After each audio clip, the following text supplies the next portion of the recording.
கர்த்தருடைய வார்த்தைக்கு கடந்து செல்வோம். ஸோ இன்றைக்கு செய்தியுடைய தலைப்பு என்ன அப்படின்னு பார்த்தீங்க அப்படின்னு சொன்னால், கர்த்தருடைய ஆவியானவர் அவனுக்கு விரோதமாக கொடியேற்றுவார். ஹல்லேலூயா. கர்த்தருடைய ஆவியானவர் என்ன பண்ணுவார்? எதிரிக்கு விரோதமாக. The Spirit of the Lord will lift up a standard against him. இன்னைக்கு பாடல்களை பாடுவது பார்த்தீங்கன்னா, ஆவியா நம்ம துதிக்க தொடங்கும் போது கர்த்தர் என்ன பண்ணுவார்? யுத்தம் பண்ண தொடங்குவார். நீங்க ஜெபிக்க தொடங்கும் போது கர்த்தர் யுத்தம் பண்ண தொடங்குவார். ஸோ நேற்று நைட்டு 8 மணிக்கு நான் பிரதருக்கு ஃபோன் பண்ணி எல்லாமே ரெடியாக இருக்கிறீங்களா, பிரதர்ஸ் எல்லாம் நீங்கள் பாட்டெல்லாம் சரிப்படுத்திட்டீங்களா அப்படி கேட்கும்போது, எனக்கு இன்னொரு ஒரு பாட்டு ஆட் பண்ணணும் பிரதர்ன்னு சொல்லி அந்த கடைசி பாட்டு ஆட் பண்ணார். சரி, ஒரு பாட்டு அப்படின்னு சொல்லும்போது என்ன பாட்டுன்னு கேட்டேன். அப்படி சொன்னார், கர்த்தரை நம்ம துதிக்க ஆரம்பிக்கும் போது கர்த்தர் யுத்தம் பண்ண தொடங்குவாருன்னு. இதுல என்ன இருக்கு? செய்தியும் அதுதான், பாடலும் அதுதான், நீங்க சேர்த்துக்கங்க அப்படின்னு சொன்னேன். ஸோ ஆகையினால் நான் கர்த்தர் ஆவியானவர் என்ன பண்றாருன்னா, இன்றைக்கு உங்களை ஒரு வகையா வந்து கர்த்தர் கொண்டு வருகிறார்.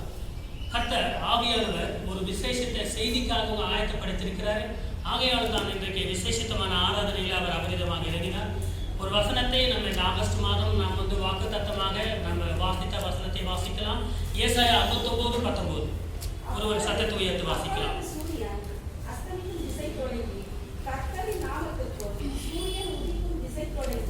அவருடைய மகிமைக்கு பயப்படுவார்கள்.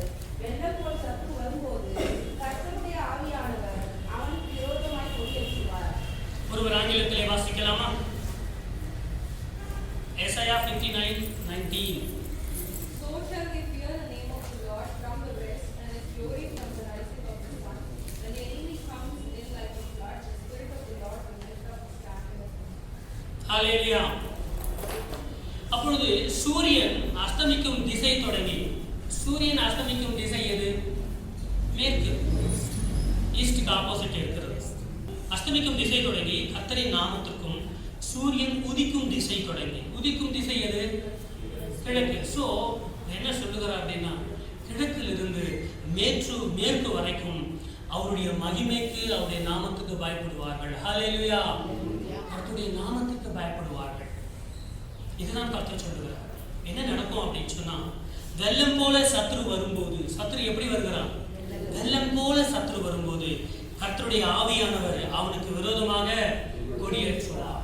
உங்கள் வாழ்க்கையில கூட இன்னும் 5வது மாதத்துல, இன்னும் 5 மாதங்கள் நமக்கு இருக்கிறது, 7 மாதங்களை நம்ம கடந்திருக்கிறோம்.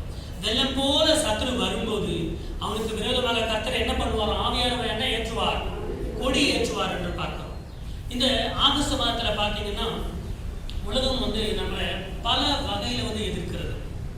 உலகம் நம்ம என்ன செய்கிறதுனா, பல வகையை நம்ம ஆப்போசிட் பண்ணிக்கிட்டே இருக்கிறது. அது மாத்திரமல்ல, நம்முடைய மன வலிமைன்னு ஒன்று இருக்கு தெரியுமா? இப்போ பிரதர் சொன்னார் பாருங்க, பிரதர் சொன்னார் விழுந்த உடனே எழுந்துச்சு, சிஸ்டர் சொன்னாங்க விழுந்த உடனே எழுந்துச்சு. அதுதான் என்ன சொல்லுவதுன்னா மன வலிமை அப்படின்னு சொல்லுவோம். அது உங்கள் ஒவ்வொருவருக்குள்ளும் இருக்கிறது. அதை ஆவியானவர் கொடுக்கிறார். தனிமையாக நடக்க வேண்டிய நேரம் இருக்கிறது. நீங்கள் தனிமையாக நடக்க வேண்டிய வழி வரும். பெங்களூர்ல எத்தனை பேர் இருக்கிறாங்க, ஒளிவுமறை கன்றுகளை போல பிள்ளைகள் இருக்கிறார்கள். ஆனால் தகப்பனும் தாயும் தனியா சென்னையில் போய் மாட்டிக்கிட்டாங்க, ஆட்டோக்காரர்கள் மாட்டிக்கிறாங்க. ஸோ தனியாக மாட்டிக்கொள்ளக்கூடிய நிலை ஒவ்வொருவருக்கும் வரும். அப்போ எது வேலை செய்யும் தெரியுமா? உங்களுடைய மன வலிமை வேலை செய்யும். ஆனால் உலகத்தில் நடக்கிற காரியங்கள் எல்லாம் பார்த்தீங்கன்னா எப்படி இருக்கும் தெரியுமா? உங்களை மேலோட்டமா இல்லை, மனதளவை உங்களை வந்து அப்படியே பிடிச்சி உள்ள இழுக்கும். என்ன பண்ணுவான் சாத்தான் கூட? என்ன பண்ணுவான் தெரியுமா? நம்முடைய அந்த விசுவாச அஸ்திபாரத்தை அசைக்காம விரும்புவான். என்ன செய்வான்? சில பேரை வந்து கீழே விழ வைக்கணும்னா பாவம் செய்ய தூண்டுவான். ஆனால் அநேகர் என்ன செய்வான்? பாவம் செய்ய தூண்டுனா அவன் ஜெயிக்க மாட்டான்னு அவனுக்கு தெரியும். ஆகையினால சில பேரிடம் ஜெயிக்க முடியாது. அவனால என்ன பண்ணுவான்? நம்முடைய விசுவாசத்தை குன்றி போக செய்வான். நம்முடைய அஸ்திவாரத்தை வந்து அவன் என்ன செய்வான்? தடை பண்ணுவான். அதை வந்து பிடிச்சி இழுக்கிற மாதிரி பண்ணுவான். ஆனால் கர்த்தர் என்ன பண்றாரு? இப்போ வாசித்த வசனத்தின்படி கர்த்தரின் ஆவியானவர் நம்ம எல்லா எதிரிகளிலும் இருந்து நமக்கு என்ன தருவார்? வெற்றியை தருவார். ஹல்லேலூயா. இந்த ஆகஸ்ட் மாதம் ஒரு வெற்றியின் மாதம்.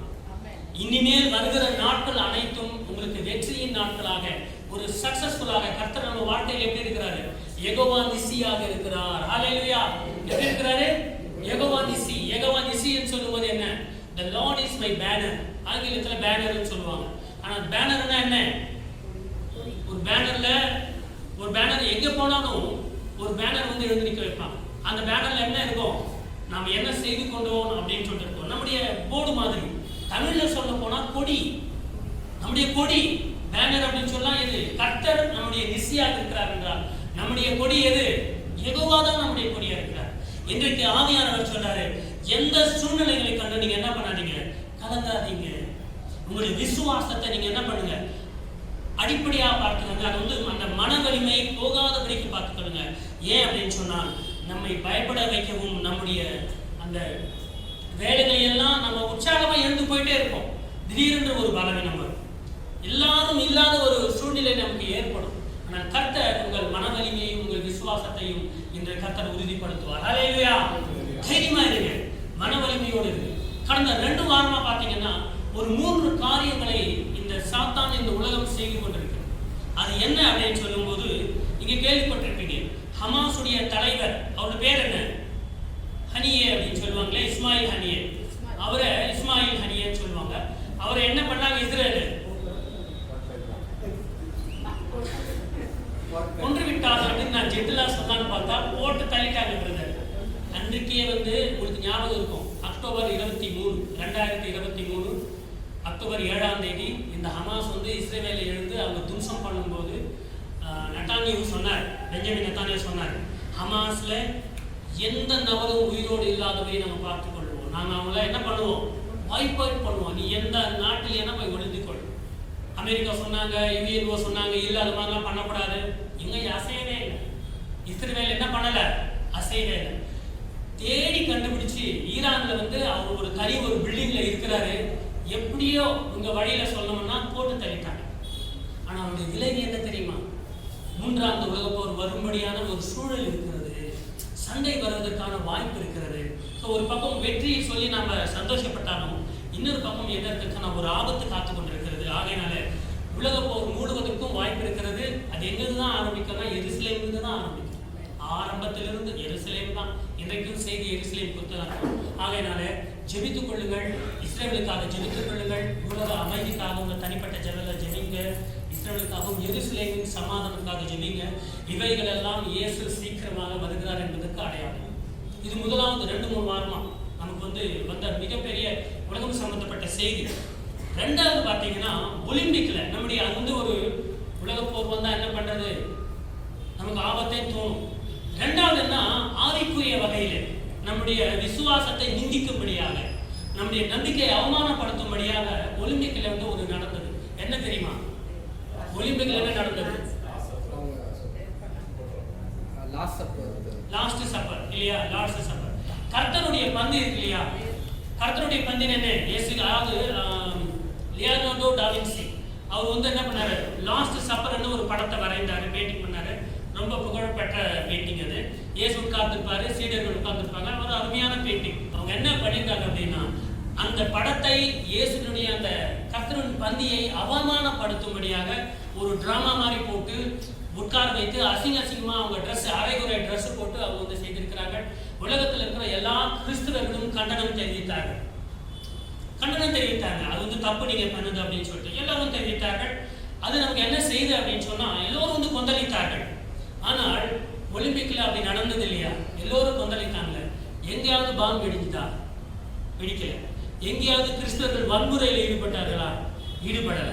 எல்லோரும் வந்து அவங்கவுங்க சேனல்ல அவங்கவுங்களுக்கு தெரிந்த வகையில எல்லா பாஸ்டர்களும் உலகத்தில் இருக்கிறவங்க அவங்களுடைய எதிர்ப்பை வந்து அமைதியான முறையில தெரிவித்தார்கள்.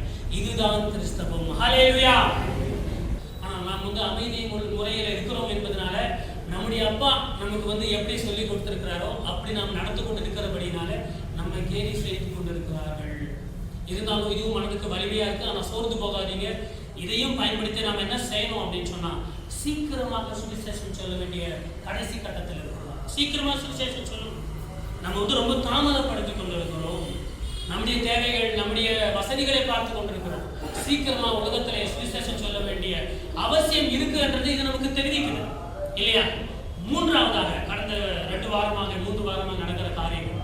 3வதாக என்ன அப்படின்னு சொன்னா, கேரளாவில் வந்து வெள்ளம் வந்து 300க்கும் அதிகமான பேர் வந்து செத்துருக்காங்க. 300க்கும் அதிகமான பேர். இன்னும் இன்றைக்கு கணக்கு என்னன்னு தெரியாது. ஒரு குடும்பத்துல வந்து 30 பேர் இறந்துட்டு இருக்காங்க. அவர் வந்தாரு, அந்த பையன் அந்த பேட்டி கொடுக்குறாரு. அவரு, நான் வந்து பார்க்குறேன், என் சொந்தக்காரங்கள அந்த கிராமமே இல்லையா, ஒரு வில்லேஜே கிடையாது, எல்லாம் வந்து தண்ணியில வந்து அழிக்கப்பட்டிருக்கிறது. ஒரு கோயிலும் கிடையாது, அந்த கிராமமே இல்லை. ஸோ இப்படியாக அநேக காரியங்கள் நம்மை சுற்றி நடந்திருக்கிறது. இருந்தாலும் நான் என்ன சொல்லுகிறேன் அப்படின்னு சொன்னால், உங்கள் இருதயம் கலங்காமல் இருப்பதாக. நீங்கள் கலங்காலும் பயப்படாமலும் இருங்கள். ஏனென்று சொன்னால் கர்த்தர் வெற்றி சிறந்திருக்கிறாரு. அவருடைய வருகை சமீபமாக இருக்கிறது என்பதெல்லாம் காட்டும். ஆகையால தேவஜனமே, நம்முடைய விசுவாசத்தை அழிக்கும்படியாக சாத்தான் எவ்வளவு முயற்சி செய்வான். ஆனால் நாம் என்ன செய்யணும்? மன வலிமையோடு இருக்கணும். இப்போ சிஸ்டர் சொன்ன மாதிரி, சாட்சி பிரதர் சொன்ன மாதிரி, விழுந்த இடத்திலே விழுந்திருக்க கூடாது. யாராவது தூக்குவாங்களா? இப்பதான் நான் எடுத்து வைக்கிறேன் பிரசங்கத்தை. விழுந்த இடத்துல விழுக்க கூடாது. உங்கள் பிள்ளைகள் மன வலிமையோடு இருக்கணும். நீங்கள் மன வலிமையோடு இருக்கணும். குழந்தைகள் மன வலிமையோடு இருக்கணும். அவங்களுக்கு சொல்லிக் கொடுங்க, தைரியத்தை சொல்லிக் கொடுங்க. விழுந்த உடனே தானாக எழுந்திருக்க கற்றுக் கொடுங்க. அவனுக்கு சொல்லுங்க, உங்க பிள்ளைகளுக்கு சொல்லுங்க, வெளியில இருக்கிறவனை காட்டிலும் முன்னில் இருக்கிறவர் பெரியவர். சொல்லணும். சொல்லி சொல்லி நம்ம வளர்க்க வேண்டும். அப்படி வளர்க்கும் போது தனியாக வாழ கற்றுக் கொடுங்க. அவங்க ஏன் அப்படின்னு சொன்னா, இந்த உலகம் அப்படிப்பட்ட ஒரு உலகமா இருக்கிறது. சந்தோஷமாக விழாது. தேவனுடைய வசனத்தை நாம் வாசித்தோம். வெள்ளம் போல சத்துரு வரும்போது கர்த்தருடைய ஆவியானவர் அவனுக்கு விரோதமாக கொடியேற்றுவார். வெள்ளை கொடி காட்டினா அதுக்கு என்ன அர்த்தம்? வெள்ளை கொடி காட்டினா சமாதானம். கருப்பு கொடி நான் மாட்டிக்கிட்டு இருந்தா டெத்து, ஒரு துக்கம், ஒரு துக்ககமான காரியம் அர்த்தம். ஒரு நாடு இருக்கு, அந்த நாட்டுல நானும் இந்த சபையில யோசித்துக் கொண்டிருக்கிறேன் 15 வருஷமா. அந்த இண்டிபெண்டன்ஸ் நாடுக்காவது ஒரு இந்தியன் கொடி ஒண்ணு, கர்நாடகா கொடி ஒண்ணு, இஸ்ரேல் கொடி, 3 கொடி எனக்கு வேணும். 3 கொடிகள். ஒன்னு இஸ்ரேல் கொடி. ஆதிக்குரிய வகையில we are connected to that. இயேசுவோட நம்ம கனெக்ட் பண்றோம். ஞாபகம் இஸ்ரேல் கொடி எப்படி இருக்கு? இஸ்ரேல் கொடி என்னென்ன கலர் இருக்கு சொல்லுங்க பார்க்கலாம். ஒயிட் அண்ட் ப்ளூ இருக்கா? சரி. அதுல ஒரு சிம்பிள் இருக்கு. அது யாருடைய சிம்பிள்? டேவிட் ஸ்டாரா? டேவிட் ஸ்டார், தாவீதுடைய நட்சத்திரம்.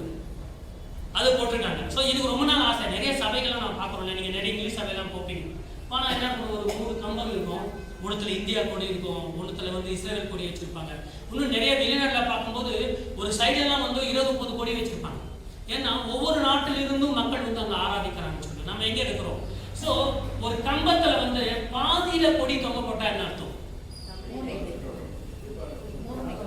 மோர்னிங் துக்கம் நம்ம அனுசரிக்கணும்னு அர்த்தம். நம்ம இந்தியாவுடைய அந்த ரெட் ஃபோர்ட் இருக்கு இல்லையா, அங்க பாதியில ஒரு கம்பத்துல பாதியில நான் கட் பண்ணி அப்புறம் வீடியோ போடுறேன், தொங்க வச்சுனா என்ன அர்த்தம்? நம்ம பிரைம் மினிஸ்டரோ இல்லை யாரோ ஒருத்தர் டிக்கெட் வாங்கிட்டாங்கன்னு அர்த்தம். ஸோ நம்ம துக்கத்துல இருக்கிறோம் என்று அர்த்தம். கொடியை மேலே ஏற்றணும். கொடி உச்சத்துல ஏறி அது ஆடிக்கொண்டிருந்தா என்ன அர்த்தம்? வெற்றின்னு அர்த்தம். அதைத்தான் வேதம் சொல்லுகிறது. இன்றைக்கு நம்ம வாசித்த வசனத்துல நம்ம வாசிக்கிறோம், வெள்ளம் போல சத்ரு வந்தாலும் கர்த்தர் என்ன பண்ணுவாரு? பரிசுத்த ஆவியானவர், கர்த்தருடைய ஆவியானவர் என்ன பண்ணுவாருன்னா அவனுக்கு விரோதமாக கர்த்தர் நமக்கு வெற்றியை கொடுப்பார். இந்த வசனம் வாசிச்சோம் இல்லையா, கர்த்தர் வெற்றியை கொடுப்பார். ஆங்கிலத்துல வாசிக்கும் போது எப்படி அப்படின்னு சொன்னா, the spirit of the Lord will raise a standard against him. Standard அப்படின்னு சொல்லுவார். ஸ்டாண்டர்ட் அப்படின்னு சொன்னா கொடி மாதிரி தான். அந்த வெள்ளத்துக்கு விரோதமாக, சத்ருவுக்கு விரோதமாக பரிசுத்த ஆவியானவர் உங்களோடு கூட சேர்ந்து அவர் என்ன பண்ணுவாரு? யுத்தத்திலே பங்கு பெறுவார். ஹல்லேலூயா. இந்த மாதங்களும் இந்த நாளும் சரி, இங்கிலிருந்து உங்களுக்கு எந்த பிரச்சனை வந்தாலும் ஆவியானவர் என்ன பண்ணுவார் அப்படின்னு சொன்னா, அவர் நம்மோடு கூட யுத்தத்திலே பங்கு பெறுகிறார். அதைத்தான் அவர் சொல்லுகிறார். ஆவியானவர் என்ன பண்ணுவார் அப்படின்னு சொன்னா, நம்முடைய வெள்ளத்திலே, நம்முடைய துக்கத்திலே, நம்முடைய வேதனைகளிலே பங்கு பெறுவார். அந்த கேரளாவுடைய இது பார்க்கும்போது அந்த வெள்ளத்துக்கு முன்னால நாள் தான் ஒரு தகப்பன் என்ன பண்ணிருக்கிறாரு, அவர் வீட்டுக்கு பக்கத்துல இருக்க எல்லாமே வீடியோ எடுத்திருக்கிறாரு. அந்த நதி போது அந்த ஒரு கால்வாய் மாதிரி போய் கொண்டிருக்கிறது, அதெல்லாம் எடுத்திருக்கிறாரு. எடுத்து மகளுக்கு அனுப்பியிருக்கிறார். அந்த வீடியோ அவங்க டிவியில இப்ப போட்டிருக்காங்க. ஆனா என்ன ஆச்சு அப்படின்னா, மறுநாளில் இருந்தே அந்த வெள்ளம் அதை அடித்து கொண்டு போச்சு. அவங்க இல்லவே இல்லை. இப்போ வெள்ளம் என்று வரும்போது டேஞ்சர்ஸ் ஆஃப் த ஃப்ளட் வரும்போது, வெள்ளம் வரும்போது அது எதை முதல்ல அசைக்கும் அப்படின்னு சொன்னா, அஸ்திபாரத்தை தான் முதல்ல அசைக்கும். அஸ்திபாரம் அப்படின்னா ஒரு வீடு இருக்கு, இந்த பில்டிங் இருக்கு, பில்டிங்கு கீழே என்ன போட்டுருக்காங்க? கடகால் போட்டிருக்கோம், நம்ம அஸ்திபாரம் போட்டிருக்கோம். அது என்ன பண்ணும் அப்படின்னு சொன்னா, அஸ்திபாரத்தை, அது வீட்டின் அஸ்திபாரத்தை முதல்ல பலவீனப்படுத்தும். அதன் பிறகு என்ன பண்ணும்? வீட்டின் மீது அப்படியே மோதும். எப்போ அஸ்திபாரம் பலவீனமாக இருக்கிறதோ அப்போ நீங்க எவ்வளவு, இப்போ நம்ம என்ன பண்றோம், அஸ்திபாரம் ரொம்ப ஸ்ட்ராங்கா இருக்கிறதுனால தான் நம்ம ரெனோவேட் பண்ணி கொண்டிருக்கோம். எப்போ அஸ்திபாரம் பலவீனமா இருக்கும்போது ரெனோவேட் பண்ண மாட்டோம், முதல்ல அஸ்திபாரத்தை சரி பண்ணும். ஸோ இந்த சாத்தானும் சரி, இந்த வெள்ளமும் சரி. ஏன் சாத்தான் குறித்து சொல்லும்போது சத்ரு வெள்ளம் போல வரும்போது என்று நம்ம வாசிக்கிறோம் அப்படின்னு சொன்னா, வெள்ளத்துக்கு முன்பாக யாருமே நிற்க முடியாது. அது மிகவும் பயங்கரமாக வந்து அடிக்கும். இந்த உலகத்துல பாருங்க, நான் நேற்று கூட சொன்னேன், குடும்பத்துல எது எது ஃப்ரீயா கிடைக்குதோ அது ரொம்ப ஆபத்தானது. எது ஃப்ரீயா கிடைக்குது? தண்ணி ஃப்ரீயா கிடைக்குதா? அதிகமா வந்துச்சுன்னா பிரச்சனை. காத்து ஃப்ரீயா கிடைக்குதா? அதிகமா வந்துச்சுன்னா பிரச்சனை. எது எது ஃப்ரீயா கிடைக்குதோ, வெயில் ஃப்ரீயா கிடைக்குதா? மழை ஃப்ரீயா கிடைக்குதா? ஸோ இயற்கை எது இலவசமாக கொடுக்குதோ அதை வந்து ஜாக்கிரதையா நம்ம பார்க்கணும். ஸோ எது இலவசமாக கிடைக்குதோ அது என்ன பண்ணுது, அந்த வெள்ளம் என்ன பண்ணுது அப்படின்னு சொன்னா, அஸ்திபாரத்தை அது வந்து அழைத்து விடுது. ஒரு முறை பிடிஎம் லேஅவுட்ல இருக்கும்போது ஒரு லேண்ட் வாங்கலாம், விலை வாங்கலாம் அப்படின்னு சொல்லி அங்கே போய் ஒரு ஏஜென்ட் அழைச்சிக்கிட்டு போனார். அழைச்சிக்கிட்டு போகும்போது அவர் காட்டினாரு, இந்த லேண்ட் சார் இத்தனைக்கு இத்தனை அடி அப்படின்னு சொன்னார். சொல்லும்போது தூரத்துல இருந்து பார்த்தீங்க அப்படின்னா லேக் இருந்தது, ஒரு லேக் இருந்தது.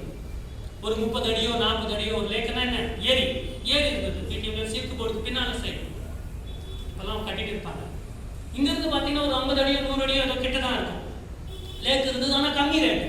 பிடிஎம் லேட்ல அந்த நேரத்தில் நான் சொல்றது 15 வருஷத்துக்கு முன்பாக அவ்வளோ கம்மியான ரேட்டில் லேண்டு கிடைக்காது. ஏன் ரொம்ப கம்மியாக விற்கிறான்னு சொல்லி பார்த்துட்டு பேசிட்டு வந்துட்டேன். வந்த பிறகு நான் ரிசர்ச் பண்ணி நம்ம ஆய்வு பண்ணி பார்க்கும்போது, லேக்குக்கு பக்கத்தில் என்ன பண்ணாதீங்க, நீங்கள் வீடுகளை வாங்காதீர்கள். ஏரிக்கு பக்கத்தில் வாங்கக்கூடாது. ஏன்னு சொன்னால் அந்த தண்ணி தேங்கி என்ன பண்ணும், அந்த வீட்டுடைய அஸ்திவாரத்தை கெடுத்து விடும். ஆனால் ஏரியில் வீடு கட்டுறது, ஏரியில் வந்து பெரிய பெரிய அப்பார்ட்மெண்ட் கட்டுறது பார்த்தாங்கன்னா நீங்கள் வாங்கக்கூடாது. பெங்களூரில் நடக்குது. அது என்ன ஆகுது, 20-30 வருஷத்துக்கு அப்புறம் வந்து விழுந்து விடுகிறது. ஏன்னு சொன்னால் அஸ்திபாரம் பலவீனமாக. ஸோ இந்த வெள்ளம் என்ன செய்யுது அப்படின்னு சொன்னால், நல்லா நீச்சல் தெரிஞ்ச நபரை கூட வெள்ளத்தில் போட்டால் என்ன ஆகும், அடித்து கொண்டு போவோம். ஆனால் அவனுக்கு தைரியம் இருக்கும், எப்படியாவது காப்பாற்றப்படலாம். நீச்சல் தெரியாதவங்க ஒரு அடிச்சுக்கிட்டு போகிற தண்ணியில் போட்டீங்கன்னு வச்சுங்க, பயத்திலேயே நீங்கள் போயிடுவீங்க. நீச்சல் தெரிஞ்சவங்க என்ன இருக்குது, நமக்கு நீச்சல் தெரியும், வெள்ளம் எவ்வளோவாவது இருக்கட்டும், நம்ம என்ன பண்ணலாம், தப்பித்து கொண்டு போட்டு முயற்சி எடுப்போம். ஆனால் ஏதாவது ஒரு இடத்துல தலை அடிபட்டதுன்னா வேலை முடிஞ்சிடும். ஆனால் அவன் வந்து எதிர்நீச்சல் போட முடியும். ஸோ அருமையாக தேவஜனமே, கர்த்தர் என்ன சொல்றாருன்னா, எங்க வெள்ளம் வந்தாலும் சரி ஆவியானவர் வெற்றி கொடி நாட்டுவார். ஹல்லேலூயா. கொடியை எப்போ நாட்டுவாங்க சொல்லுங்க, யுத்தம் முடித்தற்கு பிறகு, வெற்றி அடைந்த பிறகு. அப்பதான் என்ன பண்ணுவாங்க, ஒரு கொடி ஏற்றுவார்கள். அந்த பழைய நாட்டுடைய கொடி எடுத்து புது நாட்டை கொடி ஏற்றுவாங்க. அருமையா தேவஜனமே, கர்த்தர் என்ன பண்றாரு அப்படின்னு சொன்னா, ஆவியானவர் நமக்கு நம்ம வாழ்க்கையில வெள்ளம் போல சத்துரு வந்தாலும் அவர் கொடியேற்றுவார். ஓகே, எத்தனை பேர் ஐபிஎல் பார்க்குறீங்க? ஐபிஎல் இன்னைக்கு ஒரு ஐபிஎல் இருக்கீங்க சபையில், இன்னைக்கு ஒரு ஐபிஎல் இருக்கு, Indian premium league. IPL cricket T20 பார்க்கணும் இல்லையா, நமக்கு தெரியும். ஸோ நம்முடைய வாழ்க்கை கூட எப்படிப்பட்டதுன்னா ஒரு கிரிக்கெட் போல தான். நம்முடைய வாழ்க்கை எப்படிப்பட்டது, கிரிக்கெட்ல யார் யார் இருப்பாங்க, பேட்டிங் பிளேயர்ஸ் எல்லாத்துல இருப்பாங்க. பேட்டிங் இருக்கும், பவுலிங் இருக்கும். அதுல பவுலிங் பண்ணும்போது ஒரே ஒரு சிறிய தவறு பண்ண கூட என்ன ஆகும், பேட்டிங் அடிக்கிறவன் என்ன ஆகும், சிக்ஸர் அடிக்கணும். அவன் சிக்ஸர் அடிச்சனா கேம் முடிஞ்சது. அதே நேரத்துல பவுலிங் போடும்போது நீங்க பயந்து போட்டாலும் என்ன ஆகும், அப்போ வந்து நம்ம வந்து ராங் பால் போட்டுருவோம், ஒரு தவறான பால் போட்டுருவோம், ஒரு பலவீன பால் போட்டுருவோம். அதுக்காகவே காத்து கொண்டு இருப்பாங்க. என்ன பண்ணுவாங்கன்னா, ஓவர் கான்ஃபிடன்ஸ் சில பேருக்கு வாழ்க்கை. இப்பதான் நம்ம செய்தியுடைய முக்கிய இடத்துக்கு வரும். சில பேருக்கு வந்து பயம், சில பேருக்கு என்ன ஓவர் கான்ஃபிடன்ஸ், சில பேருக்கு வந்து கோபம். வாழ்க்கையில பிரச்சனை வருது காரணம் என்ன தெரியுமா, ஒன்று பயம். நீங்க பயந்துட்டீங்கன்னா யூ ஆர் கான் கேஸ். பயந்து நீங்க பவுலிங் போட்டீங்கன்னு வச்சீங்களேன், என்ன ஆகும்னா வைடு போகும் பால், தப்பா நம்ம போடுவோம். ஓவர் கான்ஃபிடென்ட்னா நான் யாரு, நான் வந்து கபில் தேவ், நான் சச்சின் டெண்டுல்கர் சொல்லி ஸ்டைலா, எனக்கு முன்னால் அவன் ஒண்ணுமே இல்லை, அவன் ஒரு பவுலர் தான் அப்படின்னு சொல்லி ஸ்டைலா போயிட்டு அப்படி போட்டாங்க அப்படின்னு சொன்ன ஓவர் கான்ஃபிடன்ஸ். அப்போ என்ன ஆகும், அது ஒரு தவறான பாலா போகும்போது அவன் முன்னால வந்து புகுந்து அடிச்சு விடுவான். அதனால்தான் ஓவர் கான்ஃபிடன்ஸும் இருக்கக்கூடாது, பயமும் இருக்கக்கூடாது. அதே போல தான் நம்முடைய வாழ்க்கை இருக்கிறது. என்ன பண்ணுவாங்கன்னா, எதிரி சில நேரத்தில் என்ன செய்வான், 4 ரன் 5 ரன் எடுத்துக்கணும். இன்றைக்கு நம்ம வாசித்த இந்த 2 ராஜாக்கள் 19 அதிகாரத்திலிருந்து நம்ம செய்தியை வாசிப்பதற்கு முன்பு அவருடைய வாழ்க்கையில், எசேக்கியா ராஜாவுடைய வாழ்க்கையில எப்படி வெள்ளம் வந்தது, கர்த்தர் பரிசுத்த ஆவியானவர் எப்படி கொடியேற்றினார், அதுதான் நம்முடைய செய்தி. அதுதான் அந்த அதிகாரத்தை வாசித்தோம். நம்ம ஒவ்வொரு முறை வாக்குத்தத்த வசனங்களை பார்க்கும்போது அந்த வசனத்தை மாத்திரம் பார்ப்பதில்லை, வேதத்திலேயும் சில 2-3 அத்தியாயத்தையும் வாசிக்கணும். எசபேல் பார்த்து 1 முடிஞ்சது, 2 முடிஞ்சது. யோசபாத்து பார்த்து 1 முடிச்சிருக்கோம், 2 முடிச்சிருக்கோம், இன்னும் 3 இருக்கு. எசபேல்ல வந்து யெகூவுடைய ஒரு செய்தி பெண்டிங்ல இருக்கு. இன்னும் நிறைய பாகங்கள் இருக்கிறது. ஸோ ஆகையினால அதை பார்ப்பதற்கு முன்பாக இன்னைக்கு நம்ம என்ன ப்ளே பண்ணுவோம், ரொம்ப நாளாக எனக்கு ஆசை, நம்ம பிரதர்ஸ் எல்லாம் வெளியே கூப்பிட்டு போயிட்டு ஒரு கிரிக்கெட்டை ப்ளே பண்ண வைக்கணும். T20 வந்ததுலேருந்து என்ன பேர் அப்படின்னு சொன்னால் சிபிஎல் அப்படின்னா ஐபிஎல் என்ன, இந்தியன் பிரீமியர் லீக். சிபிஎல் அப்படின்னு சொன்னா கார்னர்ஸ்டோன் பிரீமியர் லீக். ஸோ நம்ம சபையின் மக்கள் எப்படா மற்ற நாட்களில் வந்தாங்கன்னா எதனா கிரவுண்டு கூட்டு போயிட்டு எங்கள் கம்பெனியில் பண்ணுறாங்க. வெள்ளிக்கிழமை என்ன பண்ணுறாங்கன்னா 1 மணி நேரத்துக்கு 1500 ரூபாய் கொடுத்து கிரவுண்டு வாங்குறாங்க, விலைக்கு வாங்குறாங்க. 2 மணி நேரத்துக்கு 3000 ரூபாய் அந்த இந்த இதில் மொபைலில் வந்து வாட்ஸ்அப்பில் வந்து என் டீம் மெம்பர் வந்து அப்ளை பண்ணிடுறான். அப்ளை பண்ணிவிட்டு வெள்ளிக்கிழமை போகலாமா அப்படின்னா இங்கேருந்து 15 பேர் போகிறாங்க. அது கிரவுண்டு ஏற்கனவே செட்டாக இருக்கும். இங்கே போவாங்க, விளையாடுவாங்க, 2 மணி நேரம் நல்லா விளையாடிட்டு வந்துடுறாங்க, 3000 ரூபாய் செலவு பண்ணுறாங்க. நம்முடைய பிள்ளைகள் நம்முடைய சபைக்குள்ள ஒரு ஐக்கியத்தை கொண்டு வரதுக்கு ரொம்ப நாளாக நான் சிபிஎல்ல ரெடி பண்ணிட்டு இருக்கேன், ஒன்றுமே பண்ண முடியல. ஸோ நம்முடைய சபையுடைய ஐக்கியத்தை கூட கெடுக்க என்ன பண்ணுறான் சாத்தானு, முயற்சி எடுக்கிறான். ஆனால் நாம் அதுக்கு என்ன பண்ணக்கூடாது, எடுக்கக்கூடாது, நாம் வந்து இடம் கொடுக்கக்கூடாது. ஸோ வாழ்க்கை என்பது ஒரு கிரிக்கெட்டு, சபை என்பது ஒரு கிரிக்கெட்டு. அதை எப்படி நம்ம விளையாடணும் என்பதை பார்த்து விட்டு அடுத்து நம்ம எசேக்கியாவுக்கு போவோம். எசேக்கியா ராஜா எப்படி வெற்றி பெற்றார் என்பதை நம்ம சுருக்கமாக பார்க்கிறோம். நம்முடைய ஸ்டீஃபன் பாஸ்டர் 2012 வரைக்கும், இன்னைக்கு பாஸ்டமா இல்லை, 2012 வரைக்கும் அவர் என்ன பண்ணாருன்னா 99 ரன், எல்லாரும் கவனிங்க, 99 ரன் எடுத்து நம்ம அப்போ பேட்டிங் பண்ணிட்டு இருக்கோம். நல்லா கவனிங்க, நம்ம என்ன பண்ணிட்டு இருக்கோம், பேட்டிங் பண்ணிட்டு இருக்கோம். 99 ரன் எடுத்து கேம் முடிஞ்சுது. சரியா, 99 ரன் எடுத்து கேம் முடிஞ்சது. அடுத்து அப்போ அந்த நேரத்தில் நம்ம என்ன பேட்டிங் பண்ணிட்டு இருந்தோம். அடுத்து வந்து என்ன அப்படின்னா இப்போ நம்ம பவுலிங் ஆரம்பிச்சிருக்கோம். எப்போதுலேருந்து பவுலிங் ஆரம்பிச்சிருக்கோம், 2012 மே நம்ம பாஸ்டர் நம்ம விட்டு கடந்து போகிறதுல பவுலிங். பேட்டிங் பண்ணுறது யார் அப்படின்னு சொன்னால் சாத்தான் தான் பேட்டிங் பண்ணுறோம். ஸோ கிரீஸில் இருக்கிறது யார், சாத்தான் தான் பண்ணுறான். இப்போ நம்ம உதாரணத்துக்கு ஒரு பையனை இங்கே அழைச்சிட்டு வருவேன், நீங்கள் சாத்தான்னு சொல்லக்கூடாது, உங்களுக்கு வந்து அந்த விஷயம் வந்து மனதில் நிற்க வேண்டியதுக்காக வாப்பா பேக் வச்சுட்டு வாப்பா. இவர் தான் நம்முடைய கிரிக்கெட் பிளேயர். இப்போ சரியா, இவர் தான் நம்முடைய கிரிக்கெட் பிளேயர். இவர் வந்து கார்னர்ஸ்டோனில் நிற்கிறார். இப்படியெல்லாம் நிற்க வச்சா நல்லா இருக்குமா, அது நல்லா இருக்கு. ஆகையினால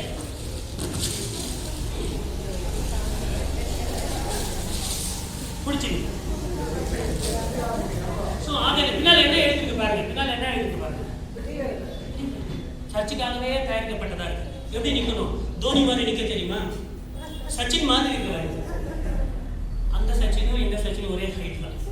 சரியா, ஸோ இவர் தான் கிரிக்கெட் பிளேயர். ஒரு 5 நிமிஷம் 10 நிமிஷம் நிற்க வைப்பேன்.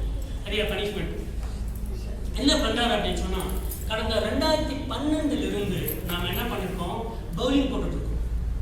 நானும் பவுலிங் போட்டிருக்கேன், நீங்கள் பவுலிங் போட்டிருக்கீங்க, நீங்களும் போட்டிருக்கீங்க, எல்லாமே முடிச்சிச்சு.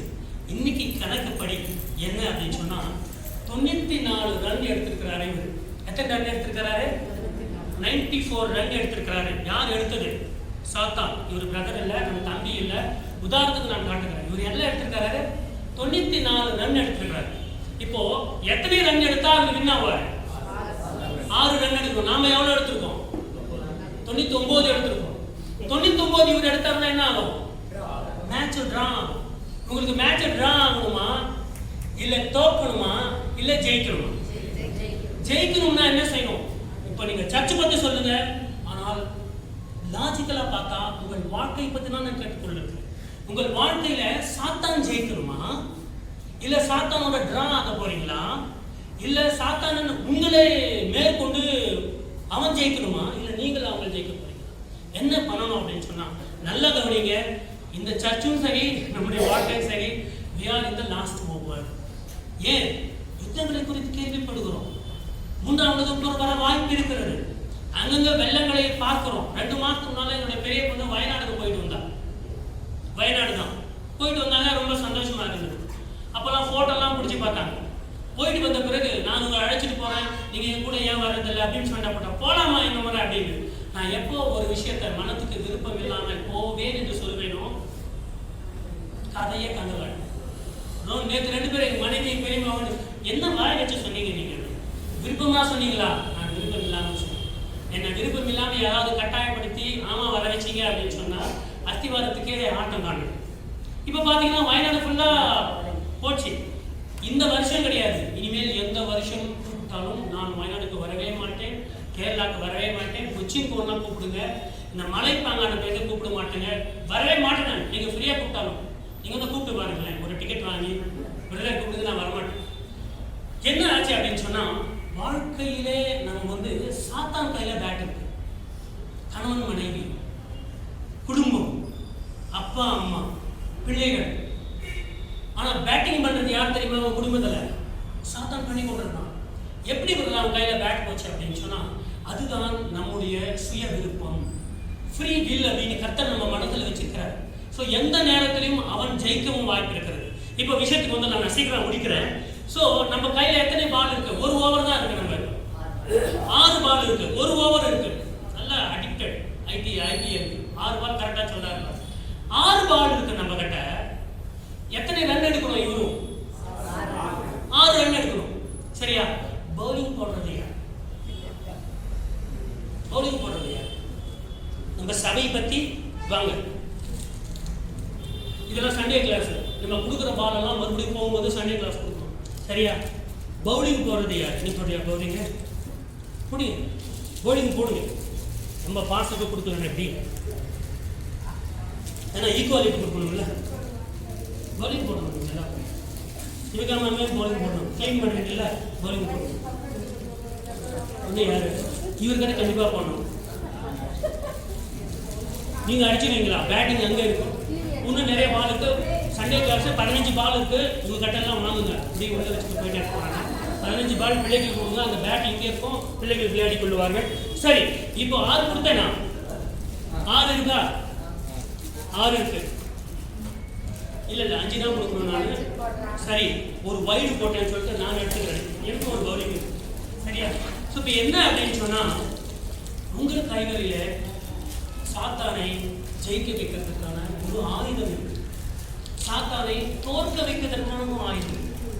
குடும்பத்தில் நீங்கள் சரியான நேரத்தில் சரியாக பேசுனீங்கன்னா அவன் குடும்பத்தில் பிரச்சனையை உருவாக்க முடியாது. ஹல்லேலூயா. சபையில் ஐக்கியத்தை அவன் என்ன பண்ண முடியாது? ஆனால் விசேஷம் என்ன அப்படின்னு சொன்னால், இப்போ நம்ம விசேஷம் என்ன அப்படின்னு சொன்னால், இந்த பேட்டர் இருக்காரு, பேட்டிங் பர்சன் இருக்காரு இல்லையா, இவருக்கு உள்ள வந்து தோனியுடைய ஆவி இருக்கு, சச்சினுடைய ஆவி இருக்கு, கோஹ்லியுடைய ஆவி இருக்கு. 10வது சொல்லி முகமது அசாருதீன் இருக்காரு இல்லையா, நம்ம டைம்ல இருக்கிற கிரிக்கெட் பிளேயர், அவருடைய ஆவி இருக்கு. ஸோ இப்படி 4 பேருடைய ஆவி என்ன? 4 பேருடைய திறமை இருக்கு. 4 பேருடைய திறமை இருக்கு. இப்போ உங்களை வந்து பவுலிங் படைச்சோம். இப்போ ஸ்டீஃபன் பாஸ்டர் 99 ரன் எடுத்து நம்ம கிட்ட சபையில் கொடுத்து போயிருக்காரு.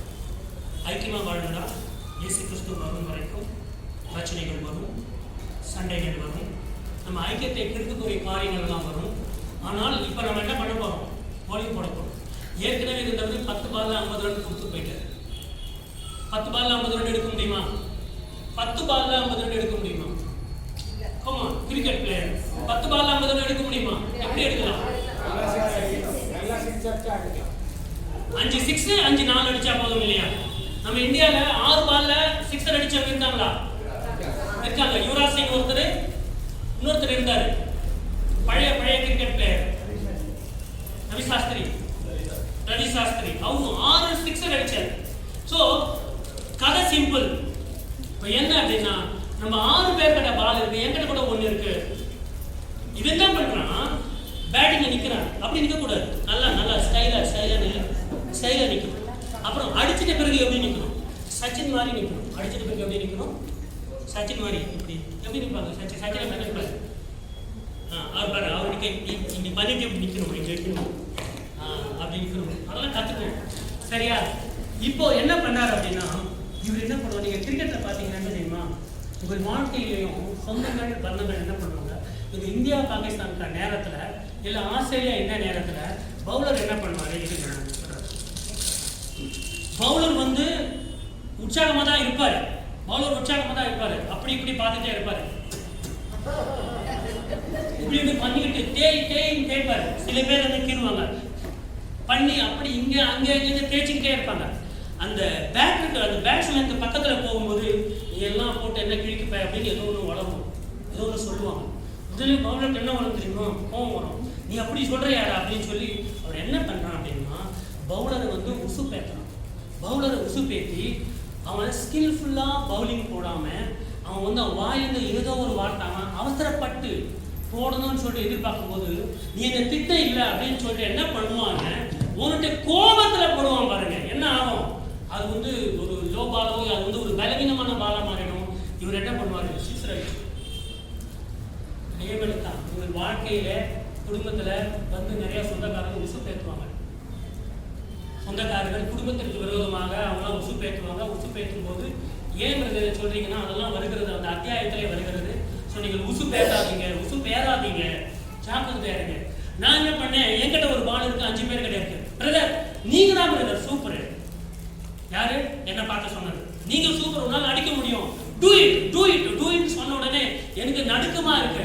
சொல்றாங்களே, உற்சாகப்படுத்துறாங்களேன்னு சொல்லி தேய்ச்சி போய் ஒரு போட்டேன் பாருங்க. 2 ரன் அடிச்சுட்டான். 2 ரன் அடிச்சுட்டான். இப்ப எவ்வளவு இருக்கு ரன்? 4 ரன் எடுக்கணும். கையில எத்தனை பால் இருக்கு? ஜெயிக்க முடியுமா? ஜெயிக்கிறதுக்கு வாய்ப்பு இருக்கா இல்லையா? இருக்கு. எப்படி? பரிசுத்த ஆவியானவர் வெற்றி கொடி அவர் ஏற்றினா தவிர, அவர் நம்மோடு வந்தா தவிர. ஸோ என்னாச்சு, நிறைய பிரசங்கியாருக்கு பேரு பவுலிங் பண்ணா 2 ரன் கொடுத்துட்டாரு. இவெல்லாம் வச்சுக்கிட்டு என்ன அப்படின்னு சொல்லிட்டு மற்ற 5 பேர் நிற்கிறீங்க. இன்னைக்கு பாசம் வந்து அவங்க கையில் ஒரு பால் கொடுக்கலாம்னு வச்சுட்டாங்க. எல்லாரும் பேசிக்கிறாங்க, என் வேலை முடிஞ்சது, நான் 2 ரன் கொடுத்துட்டேன். இப்போ இந்த சபை ஜெயிக்கணுமா இல்லை சாத்தான் ஜெயிக்கணுமான்றது அந்த யார் தான் முடிவெடுக்கணும்? பாஸ்டர் ரூத் முடிவெடுக்கணும், நம்ம பிரியங்கா முடிவெடுக்கணும், சிவகாமி அம்மா கூட முடிவெடுக்கணும், அப்புறம் அந்த தம்பி முடிவெடுப்பாரு, அப்புறம் இப்போ கையில் பால் இருக்கா, தங்கம் பிரதர் முடிவெடுப்பாரு. முக்கியமா வைடு கூட போடலாம். யாரு? வைடு போடலாம், நோ பாலும் போடலாம். அவரை மாத்திரம் நாங்கள் கிரீஸ்ல எப்போ இறக்குவேன் அப்படின்னா கடைசியில் இறக்குவேன். கொஞ்சம் கோபக்காரங்க, என்ன திட்டடா நீ இருராவுக்கு வர்றேன் அப்படின்னு சொல்லிட்டு போட்டாருன்னா முடிஞ்சு போச்சு கதை. ஸோ லாஸ்ட்ல நீங்க பவுலிங். இப்போ 5 பால் இருக்கு, 4 ரன் எடுக்கணும். உச்சகட்டம் அது கிரவுண்ட்லயே அனுமதிச்சுக்க கூடாது. சரி என்ன பண்றது, 11th 12th கட்டணம் நான் போட்டுறேன். இப்ப விஷயம் என்ன அப்படின்னு சொன்னா, உங்கள் வாழ்க்கையும் இதே போலதான் இருக்கு. சாத்தான் 4 ரன் எடுக்கணும், ஆனா 5 பால் இருக்கு, அவனுக்கு வாய்ப்பு ஈஸியா இருக்கு. இப்போ எப்படி நாம வந்து ஜெயிக்கிறது? இப்ப எப்படி நம்ம ஜெயிக்கிறது நீங்க சொல்லுங்க. எப்படி அவுட் பண்றது? அவனுக்குள்ளதான் என்ன பாருங்க, இதுக்குள்ள பார்த்தா எல்லாம் இருக்கிற மாதிரி தான் தெரியும். எனக்கு தோனி தெரியாது, சச்சின் தெரியாது. அது கொஞ்சம் ஒயிட், இது கொஞ்சம் பிளாக். டிட்டோ சேம் தான். சச்சின் தான் இது, நம்ம சச்சுடைய சச்சினுடைய ஆவியும் தோனியுடைய ஆவியும் இவர்கிட்ட இருக்கு. ஆனால் எப்படி நீங்க இவங்க ஜெயிப்பீங்க? நம்ம தான் கிரிக்கெட், நம்ம எப்படிப்பட்ட ஆளுங்க, நம்ம கல்லியில கிளி விளையாடுவாங்க, நம்ம தெருவில் விளையாடுகிறவர்கள். ஆனால் இவங்க வந்து திறமைசாலி. உங்கள் வாழ்க்கையில நீங்கள் பலவீனமானவர்கள் தான். ஆனால் எப்படி நம்ம வந்து வெற்றி பெறுவோம், எப்படி பெரியணும் அப்படின்னு சொல்லி யோசிச்சுட்டு இருக்கும்போது தூரத்துல இருந்து கோச் கூப்பிடுறாரு. யார் கூப்பிடுறாரு? கோச், இந்தியன் கோச் கூப்பிடுறாரு. இப்படி வா அப்படின்னு சொல்றாரு. நான் போனேன். நீங்க எல்லாம் வந்து யோசிக்க, அப்படியே ஒருத்தர் அப்படியே கண்டுபிடிச்சி என்ன பண்ணலாம் பிளான் போட்டுட்டு இருக்கீங்க. அந்த 5 பவுலர் வந்து பிளான் போட்டுட்டு இருக்கீங்க. நான் போனேன். போகும்போது அவர் என் காதல் ஒரு விஷயத்த சொன்னார். இப்படி பண்ணுங்க நீங்க ஜெயிப்பீங்க. ஹல்லேலூயா. இப்படி பண்ணுங்க நீங்க ஜெயிப்பீங்கன்னு சொன்ன உடனே எனக்கு சந்தோஷம்.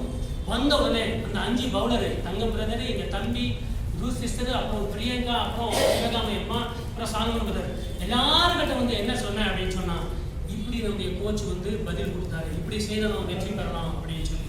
நம்முடைய கோச் யார் அப்படின்னு சொன்னால் பரிசுத்த ஆவியானவர்.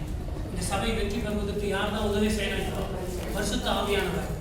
உங்கள் குடும்பம் நேராக வேண்டும், உங்கள் குடும்பம் உடைக்கப்பட்ட குடும்பம் ஒன்னா ஆகணும் அப்படின்னு சொன்னா, இவன் பேட்டிங்கோட தனியா இவன் சொன்னா நீங்க திட்டா நினைச்சுக்காதீங்க.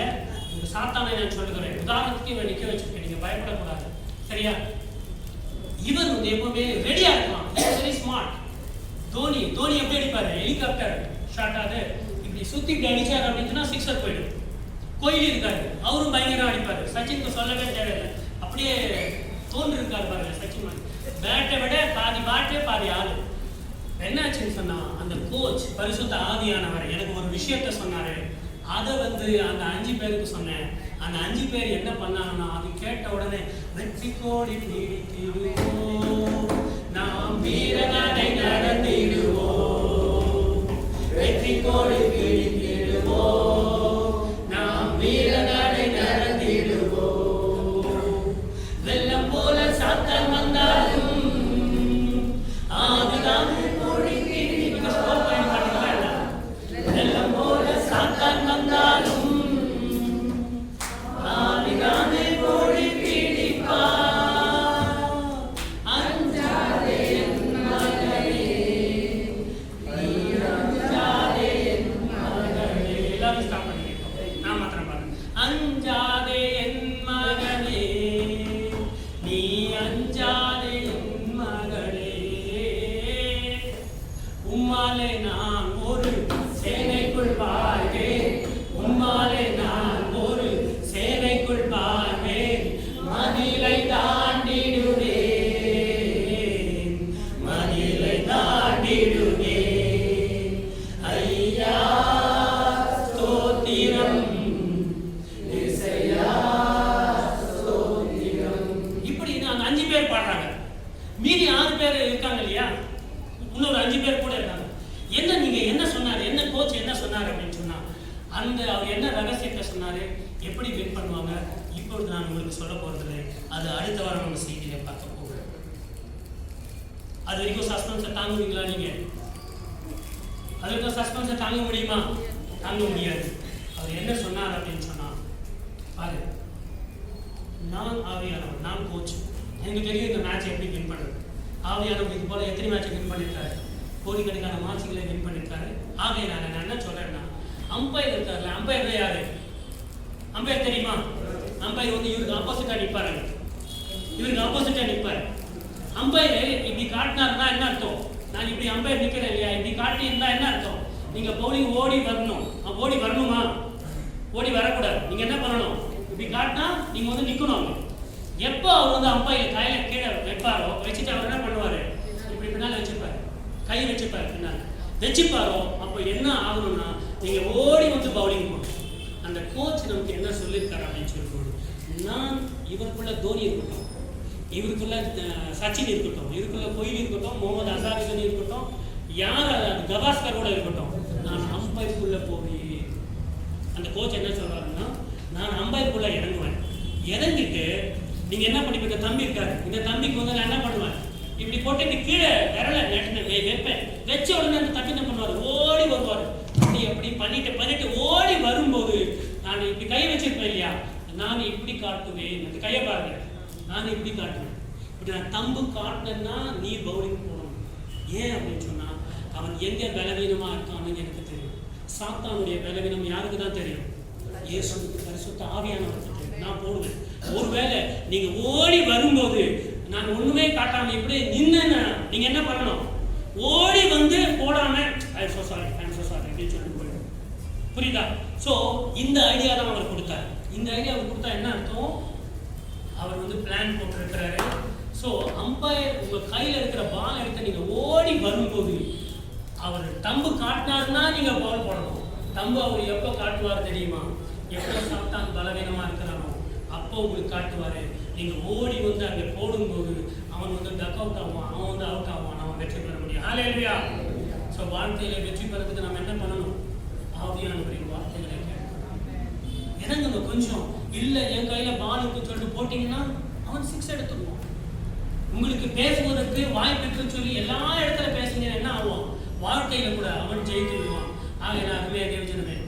இந்த மேட்ச்ல இன்னொரு 4 பால் எடுக்கணும், 5 ரன், அதாவது 4 ரன் எடுக்கணும், 5 பால் இருக்கு. ஆனா ஆவியானவரை சொல்லும்படி அவருடைய வார்த்தை கேட்டு நாம செய்தோம் அப்படின்னு சொன்னா நிச்சயமாக வெற்றி பெற முடியும். குடும்பத்திலையும் சரி, நீங்களே முடிவு எடுக்காதீங்க, கர்த்தருக்குள் ஒப்பு கொடுத்து முடிவீங்க. கர்த்தர் இந்த ரகசியத்தை, கர்த்தர் இந்த விசுவாசத்தை ஆசீர்வதிப்பாராக. இப்பொழுது நாம் தேவனுடைய செய்தி கடந்து போவோம். வேலைக்கு போய் உட்காரலாம். அப்புறம் செய்தி முடிச்சோன்னா எல்லாருக்கும் 15 பிள்ளைகளுக்கு பால் கொடுத்துருங்க. சால்மன் பிரதர் கட்டுறது வந்து பால் எடுத்து வாங்கிக்கோங்க, அவங்க வீட்டுக்கு கொண்டு போயிடுவாங்க. சரியா? எசேக்கியேல் நம்ம இன்னும் சீக்கிரமாக நம்ம செய்தி முடித்து நம்ம க்ளோஸ் பண்ண போகிறோம். என்ன நம்ம பார்க்குறோம் அப்படின்னு சொன்னால் 37 இன்னொரு 15 நிமிஷம் நம்ம முடிக்கிறேன். எசேக்கியேல் 2 ராஜாக்கள் 19ஆம் அதிகாரத்தை வாசித்தோம்.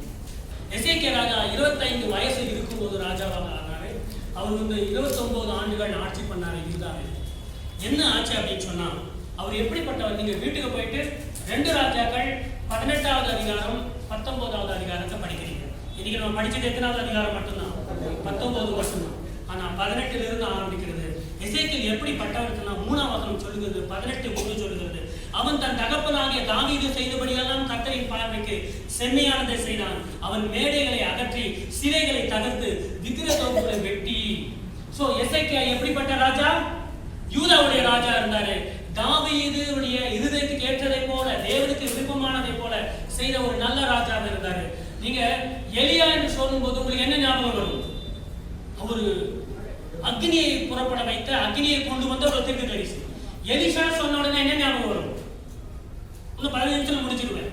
இரண்டத்தனையான ஆவியானவரை, இரண்டத்தனையான ஆவியை பெற்ற எலியாவை காட்டிலும் இரண்டத்தனையான ஆவியை விருப்பப்பட்டு பெற்ற ஒரு ஊழியக்காரர்.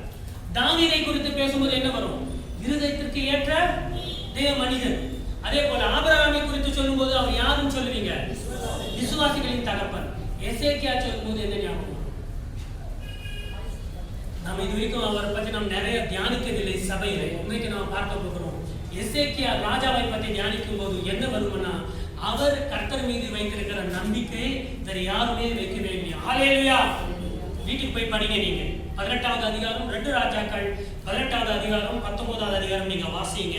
சோ எசேக்கியேல் இன்னொரு காரியமும் பண்ணாரு. 4ஆம் வசனத்துல என்ன பண்ணாரு தெரியுமா? மோசே வனாந்தரத்துல ஒரு சர்ப்பத்தை தயார்படுத்தார் தெரியுமா?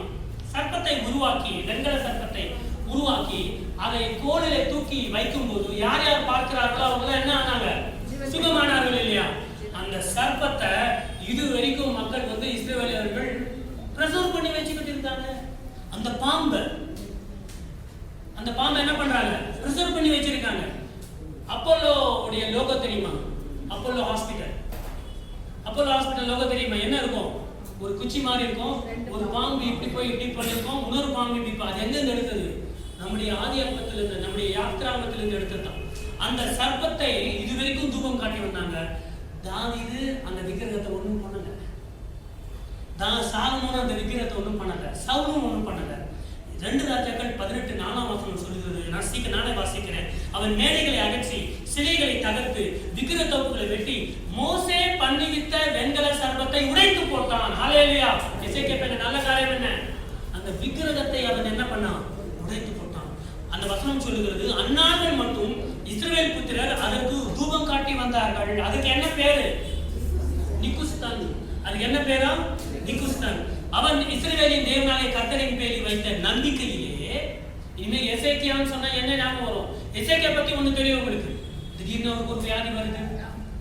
கர்த்தர் சொல்றாரு, ஏசாயா வராரு, தம்பி சர்ச்செல்லாம் ரெனோவேட் பண்ணப்பா, எல்லாம் விசுவாசங்கள்லாம் சரி பண்ணு, எல்லாமே பில்டிங் எல்லாம் சரி பண்ணிடு, உன்னுடைய நேரம் முடிஞ்சுது அப்படின்னு சொன்ன உடனே இவர் எசேக்கியேல் என்ன பண்ணாரு?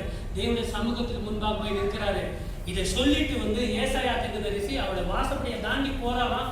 உடனே கர்த்தர் பேசுகிறார், மறுபடியும் வந்து உனக்கு 15 ஆண்டுகள் நான் கிருபையாய் கொடுத்தேன் அப்படின்னு சொல்றாரு இல்லையா? அது 20வது அதிகாரம். நம்ம 20வது அதிகாரம் தான் எல்லா இடத்திலும் தியானித்துக் கொண்டிருக்கிறோம். இன்னைக்கு அந்த 18வது 19வது அதிகாரத்துல எப்படி பரிசுத்த ஆவியானவர் எசேக்கியாவுக்கு உதவி செய்து வெற்றி கொடி நாட்டினார் என்பதை சுருக்கமாக நான் பார்க்கிறோம். சோ எசேக்கியா சொன்னா இனிமேல் யாரு? நம்பிக்கையின் ஞாபகம் வரும். எப்படி அசைக்க முடியாத நம்பிக்கை எசேக்கியா கொண்டு இருந்தார் தெரியுமா? என்ன நம்பிக்கை? வசனம் சொல்லுது, 5ஆம் வசனம், தேவனாகிய கர்த்தரின் பேரில் வைத்த நம்பிக்கையிலே அவனுக்கு பின்னும் அவனுக்கு முன்னும் இருந்த யூதாவின் ராஜாக்களில் எல்லாம் அவனை போல ஒருவனும் இல்லை. அவனை போல ஒருவனும் இல்லையா? அப்ப தாவீது நல்ல நம்பிக்கை வச்சிருந்தார் இல்லையா? அப்போ தாவீதோட சிறந்தவரானா நம்ம சரித்திரம் கொஞ்சம் பார்க்கணும். அந்த வசனம் என்ன சொல்லுது? யூதாவின் ராஜாக்களிலே தாவீது இருக்கும்போது யூதா தனியாவோ இஸ்ரவேல் தனியாவோ பிரிக்கப்படவில்லை. சாலமோன் இருக்கும்போது பிரிக்கப்படவில்லை. இந்த சாலமோனுடைய கடைசி காலத்துல தான் அந்த நாடு 2ஆ பிரிக்கப்படுகிறது. நார்த் இந்தியா, சவுத் இந்தியா மாதிரி. அந்த பக்கம் வந்து இஸ்ரவேல், இந்த பக்கம் வந்து யூதா. யூதாவுடைய ராஜாக்களிலே இந்த எசேக்கியேல் போல யோசபாத் கூட கிடையாது.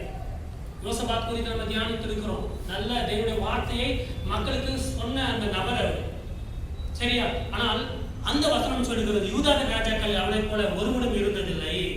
ஸோ இப்போ 13ஆம் வசனத்தை பார்க்கும்போது அசீரியா ராஜா, இப்போ இருக்கிற சீரியா நாடு இருக்கு இல்லையா, அந்த அசீரிய ராஜா சனகெரிப், அவர் பேர் என்ன?